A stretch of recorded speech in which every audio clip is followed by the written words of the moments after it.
Bonjour, pour la vidéo d'aujourd'hui, j'ai le plaisir de vous présenter le dernier arrivé dans la gamme, le VB36. Alors, vidéo un peu particulière parce que, comme vous le voyez, c'est quand même un monstre. On veut l'avoir en boutique, on n'a pas encore vraiment décidé comment on allait le rentrer. Donc, je m'excuse pour le décor, mais ce sera pris dans notre stock, donc avec ce que vous voyez derrière moi. Bon, ça ne change rien à la machine. Alors, juste un petit peu pour l'histoire, le VB36 était un tour à bois qui était pendant très longtemps fabriqué en Angleterre. Il était conçu en Angleterre d'ailleurs. Et je vous passe toutes les anecdotes ou les histoires, mais aujourd'hui, il est fabriqué par l'entreprise Steinert en Allemagne. Par contre, c'est véritablement fabrication allemande. Donc, on a la qualité à laquelle on peut s'attendre de ce type de produit. Ce modèle, c'est vraiment le modèle de base, dans le sens où il existe trois versions. Le frontal, que vous voyez ici. Ensuite, il existe un modèle banc court et un modèle banc long. Bon, je pense que dans la plupart des cas, l'intérêt de ce type de machine, c'est tourner des grosses pièces, et aussi grosses que possible. Donc, on est plutôt parti sur le modèle avec le frontal. Bon, nous on est très heureux de rajouter ça à la gamme. C'est un tour qui nous intéressait déjà depuis pas mal d'années, mais qui était assez difficile pour s'approvisionner. Les délais de fabrication sont encore assez longs parce que c'est pas une fabrication industrielle, donc il y a beaucoup d'assemblages qui sont faits à la main par des techniciens. Donc ça...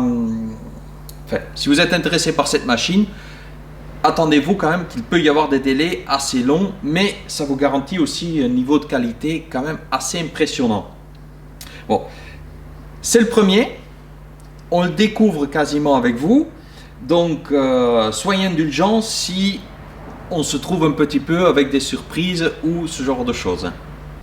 Bon, on va détailler un petit peu la tête du tour. Donc, fonte grise, pour absorber le maximum de vibration. Puis bon, bien sûr, la tête contient en fait tout l'arbre et les pièces principales. Donc, ce qui est très particulier sur le VB, c'est qu'ils ont utilisé des roulements à pression. Alors, c'est sûrement pas le terme correct, moi j'appelle ça comme ça.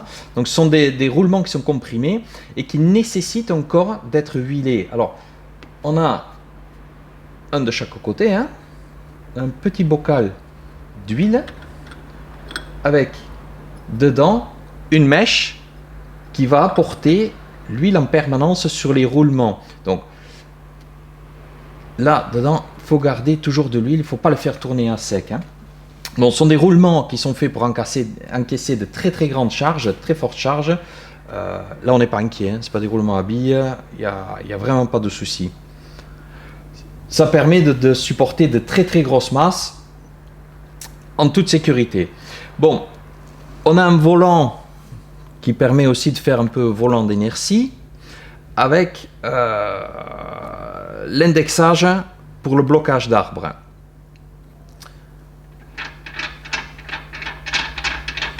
Cette vis qui peut paraître un peu laborieuse à dévisser est absolument obligatoire parce qu'elle vient en fait entrer en contact avec un coupe-contact de porte. Donc, si vous ne baissez pas cette vis-là, si vous utilisez que la fermeture, le tour ne se mettra pas en route.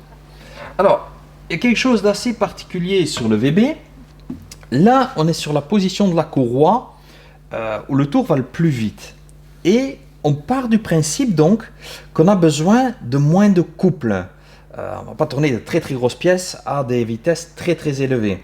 Donc, on a une courroie assez fine. Maintenant, vous voyez ici que les étages, en fait, pour des vitesses de rotation très basses à la sortie, les étages des poulies sont très très larges.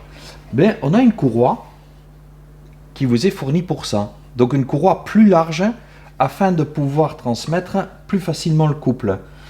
Quand vous quittez cette position-là, on enlève assez facilement, hein, on détend la courroie, on l'enlève, on passe l'autre et on va utiliser une courroie plus large. Ça peut paraître assez fastidieux. Maintenant, très sincèrement, surtout dans cette position-là, si vous êtes sur le frontal, il y a très peu d'occasions où vous allez avoir besoin d'atteindre les vitesses de rotation que cette position, donc la courroie très fine, vous permet d'obtenir.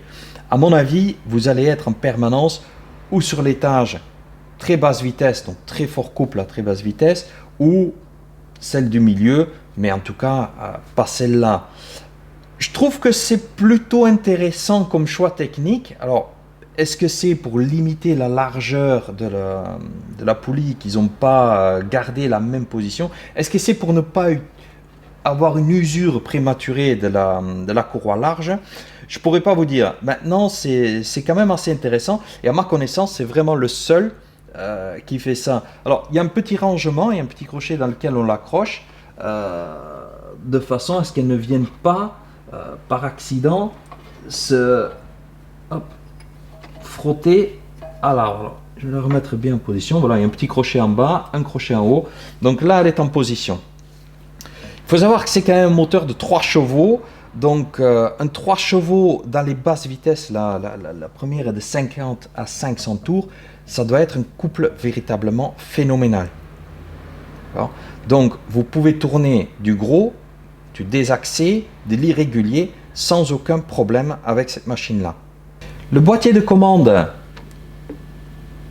magnétique est assez intéressant dans le sens où il n'y a pas un capteur de vitesse sur le tour. Par contre, on a une grille là sur laquelle on va revenir parce qu'en fait le potentiomètre est quand même relativement particulier. Donc, première chose, cette lumière veut vous dire que l'on a tout simplement mis sous tension. Celui-ci, il ne faut pas qu'il s'allume parce que ça veut dire qu'il y a un défaut. Hein. D'accord. Marche, arrêt, marche avant, marche arrière. Bon.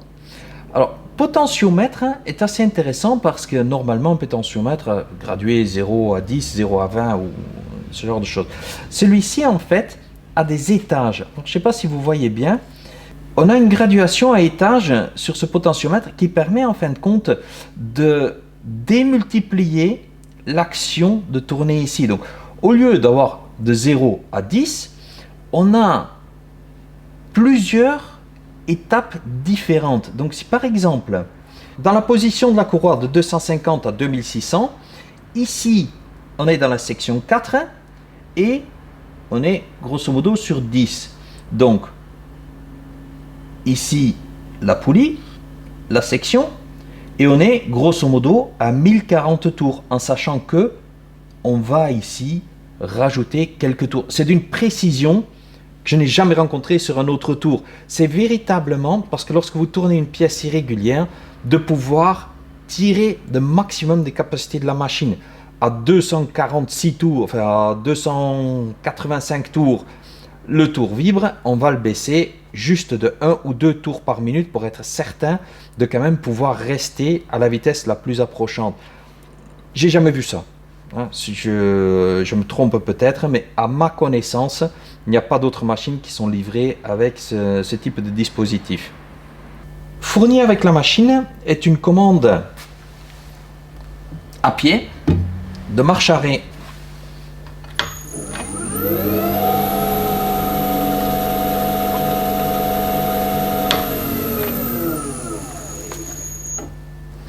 Le support de porte-outils et tout le dispositif en fait qui amène ce composant du tour est vraiment très bien fichu.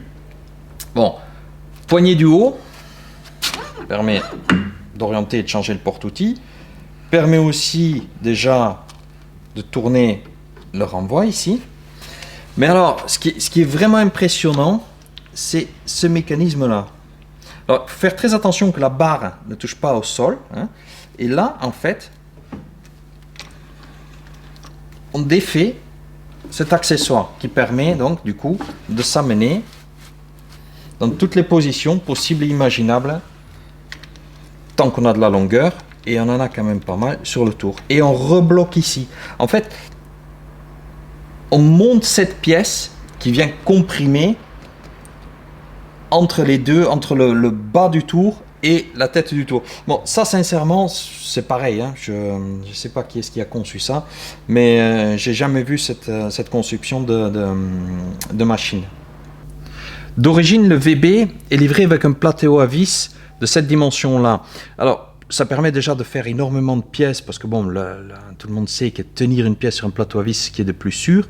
Par contre, personnellement, vu les capacités, j'ai rajouté un plateau à vis plus important, qui permet quand même encore de rajouter des vis en plus et qui a une plus grande surface de serrage. Mais en plus, tous mes mandrins sont en M33 par 3.5, donc j'ai rajouté un adaptateur qui me permettra donc de venir fixer un mandrin équipé de mâchoires, de grosses mâchoires ou d'un plateau de reprise sur le tour aussi. Voilà, ça permet en fait de pousser un petit peu plus loin encore les capacités de la machine. Lorsque vous achetez un VB, donc par exemple dans cette configuration-là, rien ne vous empêche par la suite de rajouter un banc court ou un banc long en fait. Tous sont déjà prêts, sont usinés pour ça. Ce trou ne sert qu'à ça. Cette pièce-là aussi. Donc on n'est pas tenu par la machine que l'on a achetée au départ. Voilà, vous avez découvert le VB36 en même temps que moi, vous avez eu les mêmes surprises que moi, donc il y a des choses que je vais étudier un peu plus en détail parce que c'est une machine qui a énormément de capacité et pour en tirer vraiment le maximum, faut quand même savoir ce que l'on fait avec. Je pense sincèrement que dans la gamme des tours professionnels, c'est une machine qui mérite largement sa place, ne serait-ce que par rapport à son poids de 265 kg dans cette configuration là. C'est quand même une machine qui est très très silencieuse en fonctionnement, donc bon, vous aurez toujours le bruit de la gouge, du travail, ce genre de choses, mais en tout cas vous n'aurez pas de nuisance sonore par rapport à la machine. Donc non, je pense que c'est une machine qui est très très bien conçue et très très bien fabriquée. Voilà, j'espère que cette vidéo d'aujourd'hui vous a plu. N'hésitez pas à nous laisser un petit commentaire si jamais vous avez une question ou une remarque à nous faire. Abonnez-vous à la chaîne si vous avez la possibilité. Mettez-nous un petit pouce bleu et je vous dis à bientôt pour une nouvelle vidéo.